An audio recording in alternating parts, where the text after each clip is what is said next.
ሰላም ውድና እያተከበራችሁ ቤተሰቦቼ በሙሉ ሀባይብ ሁላችሁንም ሰላም ብያለሁኝ። በያላችሁበት ሰላማችሁ ይብዛ እያልኩኝ ሀረግን ይዤ መጣሁኝ። ሀረግ ምን ነበር እንዴት ነበር የሚለው አብረን የምናይ ይሆናል። ባለፈው ቢኒያም ተወክቶ እንዲሁም ደግሞ ሞታ ወይስ ደግሞ ተረፈ የሚለው አነጋጋሪ ሆኖ ነበር። በዛሬው ደግሞ ያው እንደተረፈና እንዲሁም ደግሞ ከአፄ ጋር እየተገናኙ ነበር መንገድ ላይ እሱም እያሄዳ እሷም ደግሞ እየሄደች አብሮ እየተገናኙ ነበር። ነገር ግን ደግሞ ጽይን ምን አላት ምንስ አወሩ የሚለው አብረን የምናይ ይሆናል። አሁን ደግሞ ምን ፈለግሽ? ለምንስ መጣሽ? እኔ ያለሁበት ምንስ ልትይ ነው? አሁን ምን ፈልገሽ ነው እያላት ነበር። ጽይም ደግሞ እንዴ እኔማ እንዴት እንደሆንኩ ላይ ነው እየመጣሁኝ ያለው እያለችው ነበር። ሰው አይፈልገሽም ሲለሽ አይገባሽም እንዴ? እባክሽን የወደድኩሽን ያህል እንዲጠላሽ አታድርገኝ። ካላይ ያቆሰልሽኝ ሁሉ ይበቃሻል። አሁንስ ስለምን መጣሽ እያላት ነበር። ምን እያልከ ነው ቢኒ? እኔ ደግሞ በአንተ ላይ ጨክኜ እንዴት ነውስ ክፉ ነገር ማድረግ የምችለው እያለች ነበር። እባክሽን ተይኝ፣ በመንገድሽ እየገባሁኝ እንቅፋት ስለሆንኩብሽ ይህንን ነገር ታደርጊያለሽ ብዬም አስቤ አላቅም ነበር። ነገር ግን ደግሞ አድርገሽዋል። አሁንስ ምን አልሽ? ደስ አለሽ እንዴ በዚህ ልክ ስላየሽኝ? ባይ አሁን ካፍሽ ይውጣና ይሄ ነገር ሁላ ውሸት ነበር በይ። እኔ አምነሻለሁ። ተናገሪያ። ባይስ ምን ይዘጋሻል? ምንስ አንገትሽ ይደፋሻል? ስላለቀሽ ደግሞ ማዝንልሽ መስሎሽ ነው? የእያንዳንዱን ነገር ተናገሪ። ቆይ ግን ስንቴ ነው ልቤን የምትሰብሪው? እንዲህ ሆኜ ስታየኝ ደግሞ ደስ አለሽ እንዴ? ቆይ ግን ለኔ በታስቢ ለገኝና ለዳጊም አታስቢም እንዴ? ተናገሪያ። ምን ይዘጋሻል እያላት ነበር። እሺ ስላለቀሽም ደግሞ ማዝንልሽ ወይም ደግሞ ማምነሽ እየመሰለሽ ነው እንዴ እያላት ነበር። እሷም ደግሞ እያለቀሰች ነበር። የሚባለውም ልጅ መጣ። ከዛ መጀመሪያም ከሷ እንድትሪቅ እኮ ነግሬህ ነበር አንተና እንጂ አርቅም እያልከው እያለው ነበር። እኔ ማዝነው በዚህ ውሻ ትቀይሪኛለሽ ብዬ አላሰብኩም ነበር። ወንድ ቢሆን ኖሮ ችግር የለውም አላዝንም ነበር። ነገር ግን ደግሞ በዚህ ውሻ ስለቀየርሽኝ አዝኛለሁኝ። አንተ ደግሞ ሊንገርህ አንድ ነገር፣ ወንድ ማለት ፊት ለፊት የሚጋፈጥ ነው። ከኋላዬ ስላጠቃኸኝ ወንድ ነኝ የሚል ነገር እንዳይሰማ። ወንድ ማለት ደግሞ ፊት ለፊት የሚጋፈጥ ነበር። አንተና እኔ ሱሪ ለብሰናል። እንዲሁ ከኋላዬ ማጥቃት ሳይሆን ፊት ለፊቴ ገብታ ብታጠቃኝና ያዘኔ ነበር ወንድነቴ። ግን ደግሞ አሁን እንዲህ ስላደረከኝ ወንድ ነኝ ብላ የሆነ ነገር እንዳይሰማ እያለው እሱንም ጎሮውን እንቅ እያደረገው እየሄደ ነበር ቢኒያ። ከዛ ደግሞ ቁጭ ብላ እያለቀሰች ነበር። ይሄም ደግሞ እየሄደ አጠገቧን ቁጭ እያለ ነበር። አንተ ውሻ እኔ እንዳስደበደብኩ አድርጋህ እንዴት ነው የነገርከው? እንዴት ምን አይነት ሀረማኔ እንዲሁም ደግሞ ምን አይነት ጨካኞች ናቸው እናንተ እያለችው ነበር። እሱም ደግሞ እኔም አፈቅረሻለሁ የኔ ማር እያላት ነበር። እሷ ጨካኝ ብላ እጁን ወርውራ ተነስታ ስትሄድ እኔም አፈቅረሻለሁ የኔ ማር እያላት ነበር። በይቅናሽ እኔም አፈቅረሻለሁ ብሎ እሱ ሄዶ ነበር። እሷም ደግሞ እየሄደች ባለው በመሀል ስልኳን አውጥታ ወደ ኤፎ ጋር እየደወለች ነበር።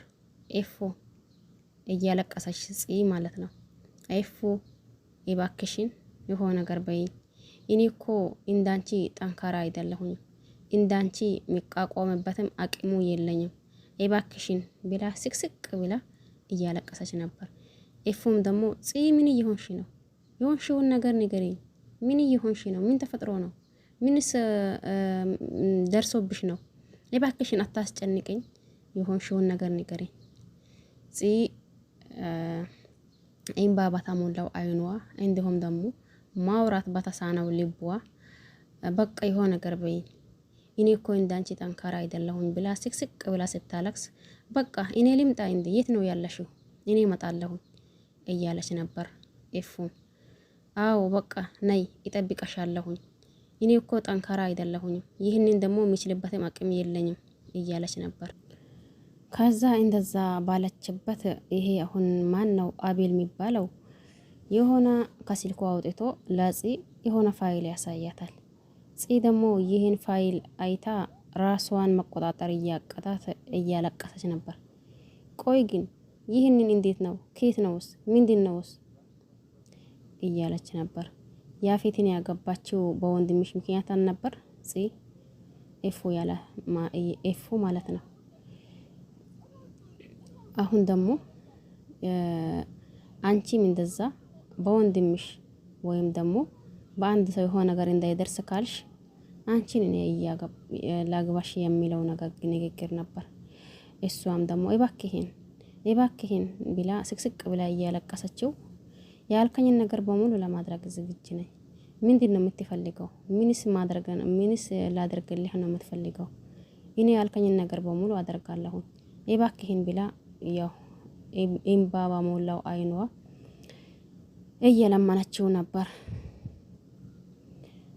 አንተም ከሱ የባስከ አውሬ ነህ እያለችው ነበር። አው አውሬ ነኝ እያላት ነበር። እባክህን ሊለምና ቢንያምን ሊቀቀው እባክህን እያለችው ነበር። ትሰሚኛለሽ? አንድ ነገር ብቻ እነግርሻለሁ። የሚለሽ ካደረግሽ ችግር የለም። ካልሆነ ግን ወንድምሽ የሆነ ነገር ይሆናል። ቢንያም ደግሞ ወደ መቃብር መሄዱን እንዳትረሺ ይህንን ልንገርሽ እያልኩኝ ነኝ እያላት ነበር። እሷም ደግሞ ስቅስቅ ብላ እባክህን ብላ ብታለቅስም ይሄ የምታለቅሰው ነገር ምንም ሊያሳዝነው ወይም ደግሞ ምንም የሆነ ነገር እንዲላት አልፈለገም። እሷ ያለችው የምታለቅሰው ቢንያምን ሊቀቀው እያለች ነበር። ገና እንኳን ቢንያም ሊለቀቅ ቀርቶ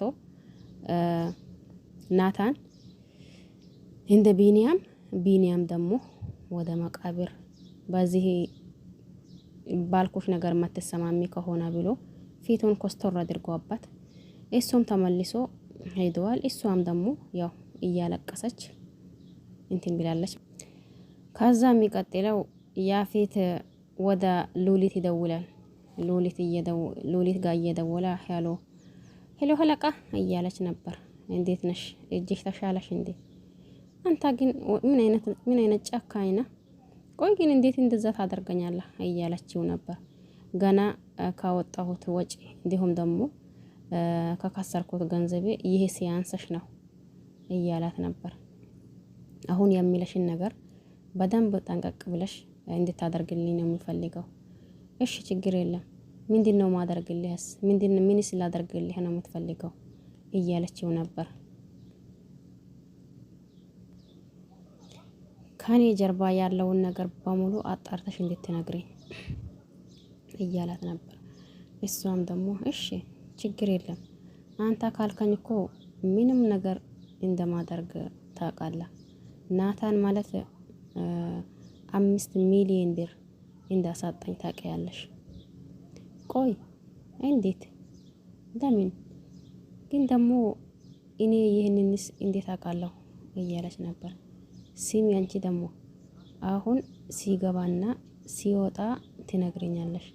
ስራሽም ደግሞ ናታን ብቻ መከታተል ነው። ሲሚ የሚለሽን ብቻ ጠንቀቅ ብለሽ እንድታደርጊ ነው የምፈልገው። ሌላውን ነገር አልፈልግም እያላት ነበር። ይቺ ሉሊቱም በቃ እሺ። ወይ ጉድ!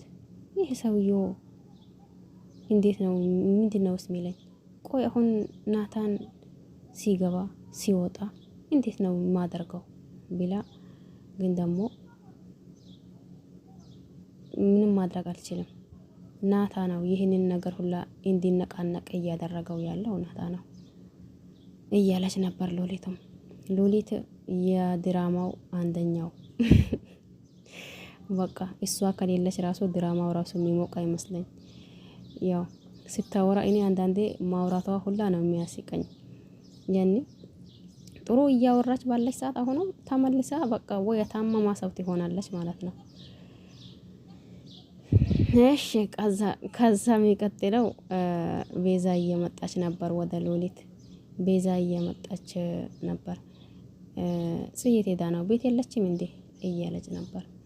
በቃ እርግጠኛ ነኝ ተኝታ ነው የሚሆነው። ተኝታ ይሆናል። አይ ቤት አትሆንም። ጎሮሬ እስከሚጮህ ድረስ ነው እየጠራኋት የነበረው። ግን ደግሞ ምንም ልትለኝ አልቻለችም እያለች ነበር። ጽም ማለት ቤዛም ደግሞ በተቆጣው ልቧ እንዲሁም አንቺ ምን እየሆንሽ ነው? አንቺ ሴትዮ ላስተማሚ ተመቺ እንዴ! ላስተማሚ እንዲመች አይነት ሴት ሁኚ። እንዲሁም ደግሞ እሷ አንቺን አሞሻል ብላ ዝም ስትለሽ አንቺ ደግሞ ነገሮችን እየደራሽ ነው የምታመጪው። ስለዚህ ይሄ ነገር ጥሩ አይደለም እያለቻት ነበር ቤዛ ባለፈው ያለች ቤዛ ሳይሆን አሁን ላይ ደግሞ ተቀይራ ሌላ እንዲሁ በቃ ጥሩ ምርጥ ቤዛ ነው የሆነችው ማለት ነው። ይሄን ይመስል ነበር ለዛሬ። ይሄንን ካየን ይበቃናል። ያው ድራማው ብዙ ማለት ይቻላል በድራማው ነገር ግን ደግሞ በአጭሩ ይሄን ይመስላል። ለቤቴ አዲስ የሆነው ሰብስክራይብ ማድረግ አትርሱ። እንዲሁም ደግሞ የመጀመሪያዎቹም ደግሞ ላይክ ሼር እያደረጋችሁ ብታበረታቱኝ ደስ ይለኛል። ሁላችሁንም አመሰግናለሁኝ። በያላችሁበት ሰላማችሁ ይብዛ። ቸር ቆዩልኝ። ለዛሬ ይበቃናል። በሌላ አዲስ እስከምንገናኝ ድረስ ሰላማችሁ ይብዛ። ባይ ባይ።